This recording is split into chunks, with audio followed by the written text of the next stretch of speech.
അതുപോലെ ഉപ്പം ദ്വാരക്കോട് ദ്വാരുണ്ട് ഹോസ്പിറ്റല്. അതുപോലെ തന്നെ വീട്ടിൽ നിന്ന് അഹ്ലുകാർക്ക് അൽഹംദുലില്ലാ അതുപോലെ തന്നെ എല്ലാം ആയിട്ടുണ്ട്. ഹോസ്പിറ്റലിൽ പോയിട്ടില്ല, വീട്ടിൽ നിന്ന് പെട്ടെന്നുള്ള മരണമല്ല, അതുപോലെ തന്നെ എന്തല്ല പിന്നെ ആർക്കും അഹ്ലുകാർക്ക് അറിയാതെ നമ്മളെ രോഗം വന്ന് കിടക്കുന്നതൊന്നുമല്ല. നമ്മളോടൊക്കെ പറഞ്ഞിട്ട് തന്നെ ഞാൻ പോക്കായി മഹദീശേഖങ്ങൾക്ക് പോക്കായി നിങ്ങളൊക്കെ ദുആ ചെയ്യണം, നമുക്ക് ഹൈറിന് വേണ്ടി വെക്കണം, എല്ലാം നിങ്ങൾ ദുആ ചെയ്യണം, ഇനിയൊക്കെ നിങ്ങൾ ഒന്നിനും നിൽക്കരുത് പറഞ്ഞ് ലാ ഇലാഹ ഇല്ലല്ലാഹ് ചൊല്ലി പോയതാണ്. ആരൊരു നിരക്കും നിങ്ങളെല്ലാം നമ്മളെയും കാട്ടി സ്നേഹിച്ചത് രോഗികളായ ഒരുപാട് ജനങ്ങളെയാണ്. നമുക്കറിയാം ഇന്നലെ രാത്രി വരെ വിളിച്ച ആളുകൾക്കവരോട് ഇഫ്തിഖാർ പോലത്തവരൊക്കെ പറഞ്ഞതും നാട്ടിന് വേണ്ടിയുള്ള സേവനത്തിന്റെ ഫതഹിന് വേണ്ടിയാണ്. പല ശരീഅത്താവട്ടെ, കോളേജ് ആവട്ടെ, ദർസാവട്ടെ, എന്തിനാവട്ടെ നാടിന്റെ പുരോഗതിക്ക് വേണ്ടിയാണ്.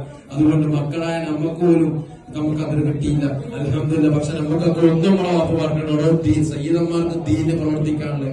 അതുകൊണ്ട് തന്നെ അതിലൊന്ന് വെച്ച് നമ്മൾ മാത്രം നിന്നുകൊണ്ട് നമുക്ക് ഇപ്പൊ നമ്മളെ വാപ്പ നമുക്കുണ്ട് എന്നുള്ള ആ ഒരു ബോധം നമുക്കുണ്ട്. അതുകൊണ്ട് നിങ്ങൾ ആരും ഒരു പപ്പിട്ട് കളിക്കരുത്, പറയുന്നത് കേൾക്കുക.